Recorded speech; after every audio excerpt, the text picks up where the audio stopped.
Hello everyone, today we'll talk about how to fix or how to solve the problem of AI browser. You will go to settings.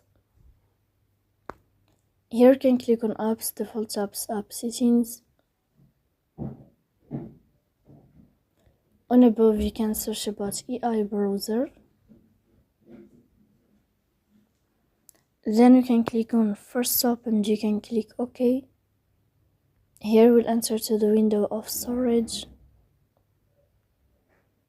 Then you can click on clear cache. In the end you can turn off your phone and you can wait a moment to turn on your phone again to fix that problem. So please don't forget to support us by like and subscribe.